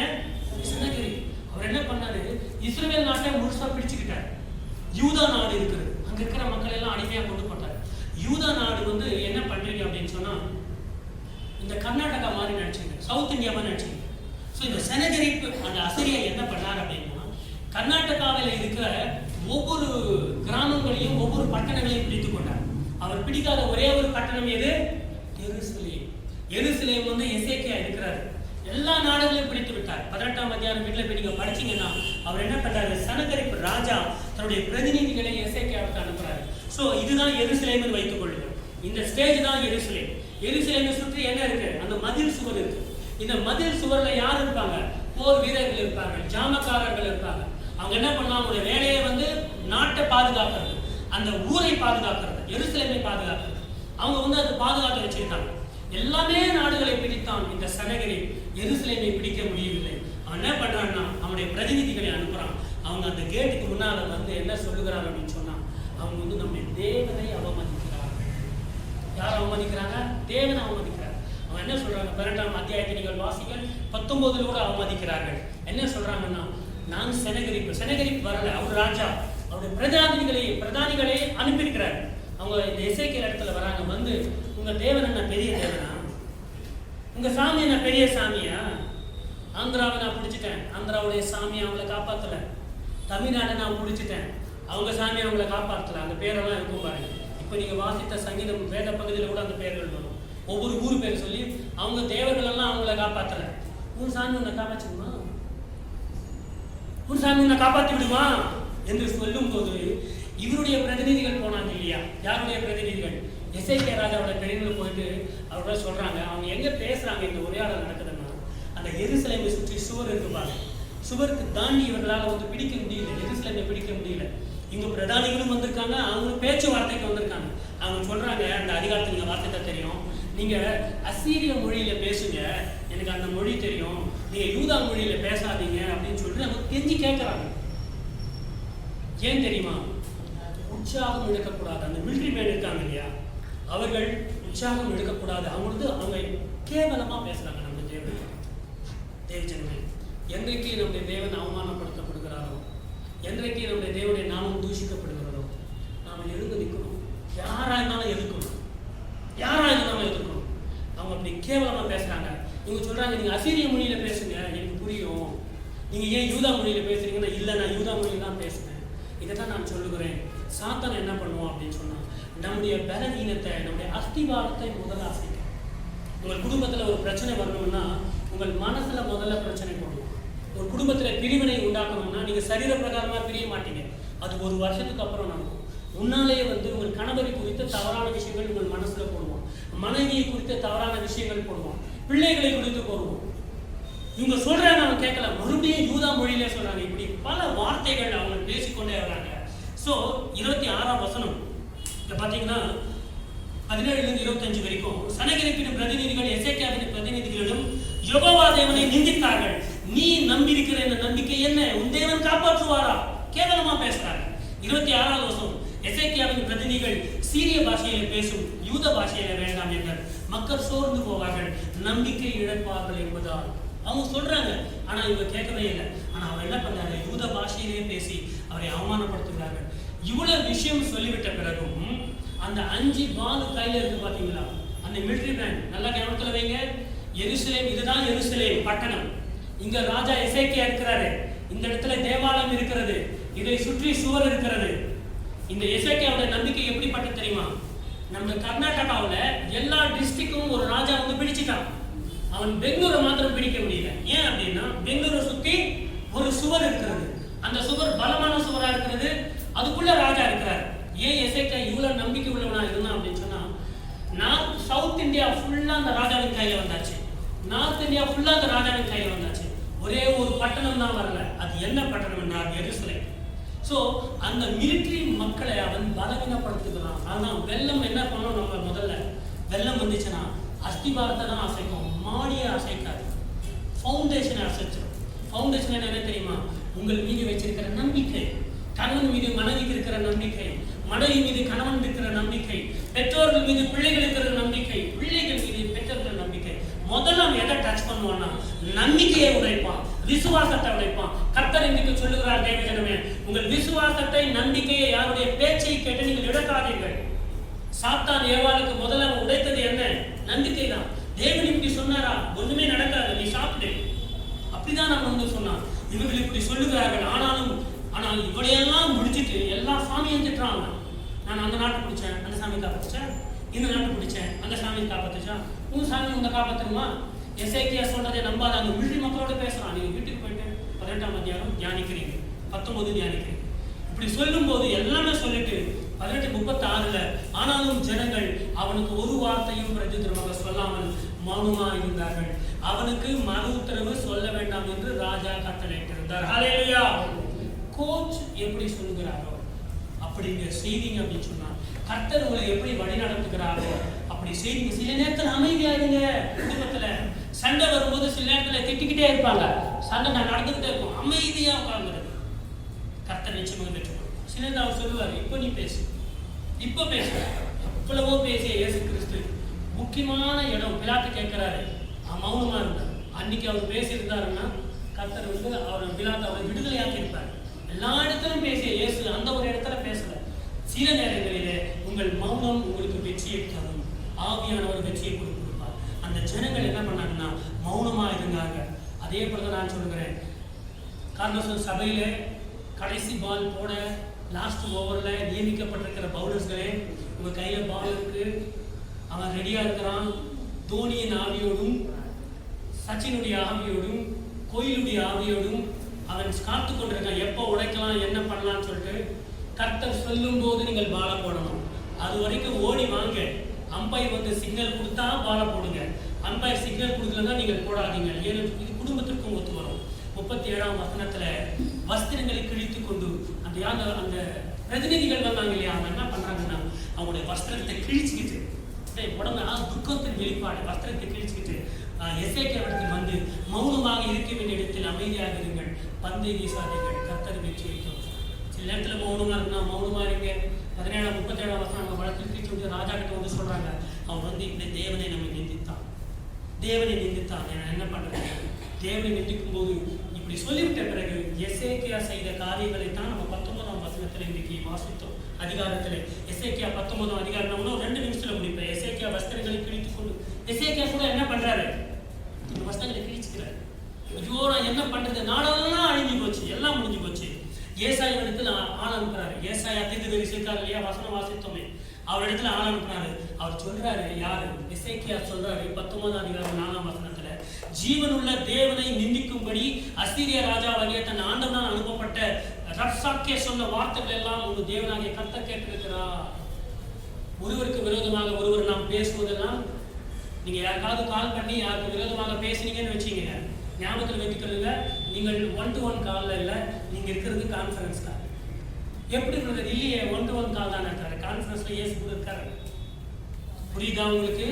எல்லாமே செய்துட்டு ஒண்ணுமே நடக்காத மாதிரி நடந்தீங்க அப்படின்னு சொன்னா கர்த்தர் பயங்கரமானவர். அவர் எசேக்கியா சொல்றாரு, தன் ஆண்டவனா சொன்ன வார்த்தைகள்லாம் உமது கர்த்தராக கேட்டிருக்கிறார், உங்க தேவனாகிய கர்த்தர் கேட்டிருக்கிற வார்த்தைகளின் நிமித்தம் தண்டனை செய்வார். ஆகையினால மீதியா எருசலேமில் மீதி இருக்கிற மக்களுக்காக ப்ரே பண்ணுங்க அப்படின்னு சொல்லி எசேக்கியா வந்து ஏசாயா கிட்ட அனுப்புறாரு. அப்பொழுது 6ஆம் வசனம், அப்பொழுது ஏசாயா அவர்களை நோக்கி, அசீரியா ராஜாவின் ஊழியக்காரர் என்னை தூஷித்ததும், ஹலோ, கர்த்தரை தூஷிக்கிறதை பார்க்கலன்னு நினைக்கிறீங்களா? அந்த ஒலிம்பிக்ல தேவனுடைய அந்த கர்த்தருடைய பந்தியை அவமானப்படுத்திய நிகழ்ச்சி கர்த்தர் எல்லாமே பார்க்கிறாரு. கர்த்தர் சொல்றாரு பாருங்க, ஏசாயா மூலமா சொல்றாரு, 2 வசனம் தான் சொல்றாரு, என்னை தூஷித்ததும் நீர் கேட்டதுமான வார்த்தைகளினாலே பயப்படாதேயும். ஏசாயா எசேக்கியாவுக்கு சொல்லிக் கொடுத்த வாக்குத்தத்த வசனம் சொல்றாரு, இதோ அவன் ஒரு செய்தியை கேட்டு தன் தேசத்திற்கு திரும்புவதற்கான ஆவியை நான் அவனுக்குள் அனுப்பி அவனை அவன் தேசத்திலே பட்டயத்தால் விடப்படுவேன். யாரை விடப்படுவேன் என்று கர்த்தர் சொல்றாரு? செனகரிப்பு எல்லா நாடுகளை பிடித்து விட்டான். அந்த செனகரிப்புடைய ஒரு நேற்று படித்தது, இந்த செனகரிப்பு சரித்திரத்தில் இருக்கிறதா இல்லையான்னு பார்த்தா, லண்டன் மியூசியத்துல செனகரிப்புடைய நாளாகமம் இருக்கு. நாளாகமம்னா ஒவ்வொரு அரண்மனையிலும் அவங்களுடைய ஹிஸ்டரி எழுதி வச்சிருப்பாங்க. அவர் என்ன எழுதியிருக்கிறாரு அப்படின்னு சொன்னாங்க, நான் யூதாவை பிடித்தேன், நான் எருசலேமை, நான் இஸ்ரவேலை பிடித்தேன், இத்தனை பட்டணங்களை பிடித்தேன், எல்லாம் பண்ணேன். ஆனா ஆனால் எசேக்கியா என்பவனை ஒரு கூண்டுக்குள் பறவை போல நான் வந்து அடைத்து வைத்தேன் அப்படின்னு சொல்லிட்டு அந்த நாடகத்தில் எழுதியிருக்காங்க. அதன் பிறகு அவன் எப்படி அழிந்தான் என்பதை அவன் எழுதி வைக்கல. வேதம் சொல்லுகிறது, நீ பயப்படாத, அவனை நான் வந்து திருப்புவேன், அவனை அவன் தேசத்திலே பட்டயத்தால் விழப்பண்ணுவேன். இந்த செனகரிப்பை யார் கொண்டாங்க தெரியுமா? எசபேலை கொண்டது யாரு? அவனுடைய ஊழியக்காரர் கொண்டாங்க இல்லையா? இந்த செனகரிப்பை கொண்டது சொந்த பையனும் கொண்டு. கர்த்தர் சொல்றாரு, அவனை அவன் தேசத்திலே பட்டதால் விழப்பண்ணுவேன். எங்கே பிரதர் படிச்சுக்கணும்? இன்னைக்கு படித்த கடைசி வசனம் அதுதான். இன்னைக்கு நம்ம வாசித்தோமே கடைசி வசனம் அதுதான். ஸோ கர்த்தர் என்ன பண்றாரு? இப்படி சொல்லுங்கன்னு சொல்லிட்டு அனுப்பி விடுகிறார். ஏசாயா வந்து அந்த விஷயத்தை சொல்லி எசேக்கியாவை உற்சாகப்படுத்திவிட்டு மறுபடியும் போகிறார். அது மாத்திரமல்ல, இந்த எசேக்கியா என்ன பண்றாரு அப்படின்னு சொன்னா, என்னை விட்டு நீங்க போயிடுங்க. எசேக்கியா ராஜா கொஞ்சம் இறங்கி வருகிறார். என்னை விட்டு போய்விடு, எல்லா நாட்டையும் பிடிச்சிட்டேன், எருசலேம் மாத்திரம் பிடிக்காத, வேண்டுமென்னா நான் தங்கத்தை தரேன்னு சொல்லி தேவாலயத்துல தகடு போட்டிருக்காங்க இல்லையா, தங்கத்தால் செய்யப்பட்ட தகடு, அதை பிச்சு கப்பமாக கட்டுகிறார் எசேக்கியா செனகரிப்பு. நீ ஊருக்குள்ள வராத, நான் உங்க தங்கம் தேவையில்லையா? தங்கம் தரேன், என் மக்களை ஒன்றும் செய்யாது. எருசலேமுக்கு வராது. தேவாலயம்னா எசேக்கியாவுக்கு அவ்வளவு உயிர், தேவனா அவ்வளவு உயிர் அவருக்கு. புரியுதா? அந்த தங்கத்தை அந்த ஆலயத்தில் இருக்கிற அவர் தான் அந்த தங்க தகடை போட்டதே. அதெல்லாம் எங்க இருக்கு? 18-19 நீங்க வாசித்து பாருங்க. அவ்வளோ கொடுத்து விட்ட பிறகு கூட அந்த தங்கத்தை எல்லாம் வாங்கிட்டு மறுபடியும் என்ன பண்ணாருன்னா, மறுபடியும் அவர்கள் ஆட்களை அனுப்பி, நீ என் கட்ட நீ கீழ்ப்படிய வேண்டியதான், நான் எருசலேமை பிடிப்பேன் என்று சொல்லி ஒரு கடிதம் எழுதி அவர் என்ன பண்றாரு, மறுபடியும் அந்த பிரதானி கிட்ட கொடுக்கும்போது எசேக்கியா அந்த கடிதம் இந்த வாசித்த வசனத்தில் இருக்கு. அவர் கடிதம் எடுத்துட்டு போயிட்டு தேவ சமூகத்திலே விரித்து அவர் ஜெபிக்கிறார். யார் ஜெபிக்கிறார்? எசேக்கியா ராஜா ஜெபிக்கிறார். என்ன தெரியுமா? பெங்களூர் மட்டும்தான் அவர் கையில் இருக்கிறது, மற்ற எல்லா மாநிலங்களும் எல்லா இடத்திலும் ராஜா சூழ்ந்திருக்கிறார்கள், அவருடைய பாளையம் சூழ்ந்திருக்கிறது. இப்போது வாசித்த நீங்க 19ஆம் அதிகாரத்துல வாசிங்க. அவர் என்ன பண்ணார் அப்படின்னா, கர்த்தர் தேவனுடைய ஆலயத்துக்கு போனாராம், அந்த கடிதத்தை விரித்து வச்சாராம். ஆண்டவரே நீங்க பார்த்துக் கொள்ளுங்கள், இவர் இப்படி சொல்கிறார் சொல்லி இவர் ஜெபிக்கும் போது கர்த்தர் கேட்டார். ஹல்லேலூயா! கர்த்தர் கேட்டு ஏசாயாவை மறுபடியும் அனுப்புறாரு. அரண்மனைக்கு வந்து ஏசாயா பல தீர்க்கதரிசனங்களை சொல்லி அவர் உற்சாகப்படுத்தி ஏசாயா என்ன சொன்னாரு?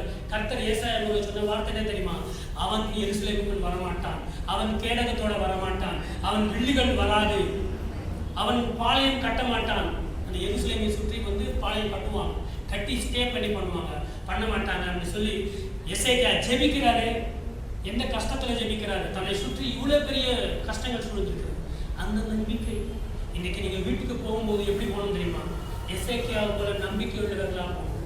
இங்க சொல்லப்படணும், இந்த சிஸ்டரை போல, இந்த பிரதரை போல அவங்க குடும்பத்துல யாரும் தேவன் மீது இவ்வளவு நம்பிக்கை வச்சவங்க இல்லை அப்படின்னு சொல்லும்படியாக நீங்கள் கர்த்தர் மீது நம்பிக்கை வைக்க வேண்டும்.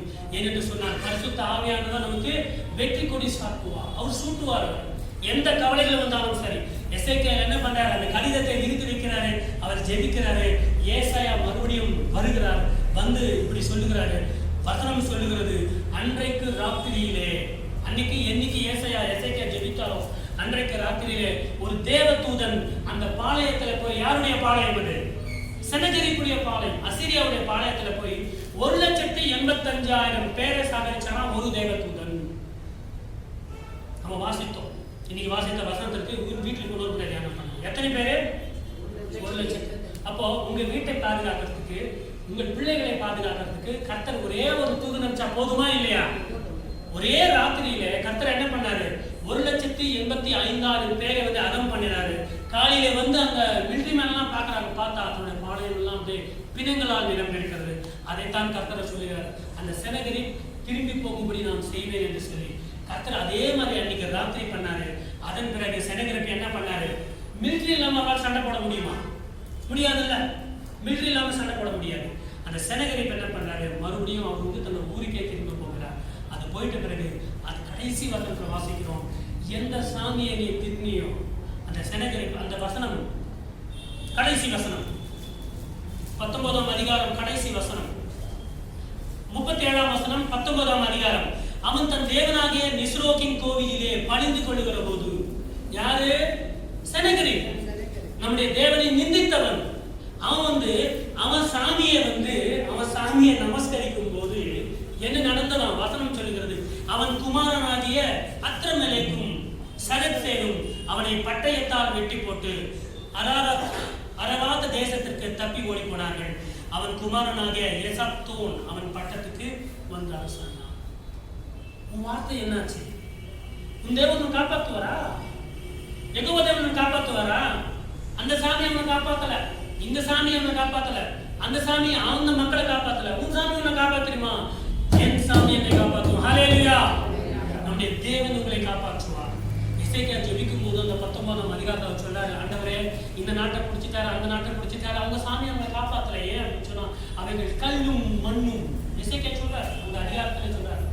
ஆனால் நீர் ஜீவனுள்ள மெய்யான தேவனாக இருக்கிறேன். சோ கர்த்தர் என்ன பண்றாருன்னா ஒரே ஒரு தூதனை அனுப்பிச்சு ஒரே ராத்திரியிலே கதையை மாத்திட்டார். ஹல்லேலூயா. சாத்தானை அழைக்கணும்னா ஒரே பால் போடணும். அந்த பால் போடுறது யார்? அந்த பால் போடுறது யார்? நாம தான் போடணும். உங்கள் ஒவ்வொரு இடத்திலும் எங்கிட்ட 100 பாலில் வாங்கி கொடுக்குது. ஒவ்வொருவருக்கும் ஒரு ரோல் இருக்கு. நீங்க இந்த சபையில பிளே பண்ற ரோல் ரொம்ப முக்கியம். நீங்க பேசுகிற வார்த்தைகள் ரொம்ப முக்கியம். யார் இடத்துல பேசுகிறோம், என்ன பேசுகிறோம் என்று ஜாக்கிரதையா இருங்க. கர்த்தருடைய வார்த்தையை கேட்டு நீங்க நடப்பீர்கள் என்றால், குடும்பமாக இருந்தாலும் சரி, சபையாக இருந்தாலும் சரி, கர்த்தர் சிலர் சொல்லுவாரு அமைதியா இருங்க, அமைதியா இருங்க, நீங்க ஜெயிப்பீங்க. குடும்பத்துல அமைதியா சில நேரத்துல பேசாம இருங்க. இந்த நேரத்துல நான் பேசக்கூடாது, அப்பா அம்மா பார்த்துக்கிட்டோம் அந்த வேலையை. சில நேரத்தில் உங்களுக்கு பொறுப்பு கொடுக்கப்படும், நீங்கள் இறங்குங்கள். கர்த்தர் நிச்சயமாக என்ன பண்ணுவார்? ஆசீர்வதிப்பார். நாம் எழுந்து நிற்கலாம். கர்த்தர் ஒரு வெற்றி கொடியை நமக்கு வந்து சுருக்கமா நான் சொன்னேன். ஏன்னா கிரிக்கெட்ல நிறைய நேரம் போயாச்சு.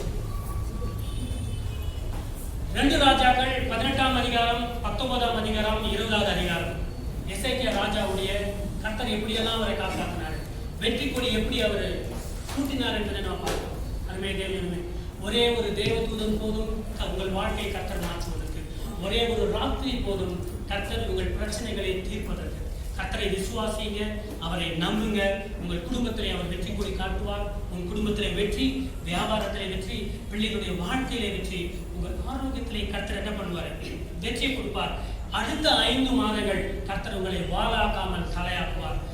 எல்லோரும் கண்களை கொண்டு நான் சொல்லிப்போம். அன்பான பிதாவே, இந்த நல்ல நேரத்துக்காக நன்றி செலுத்துகிறோம்.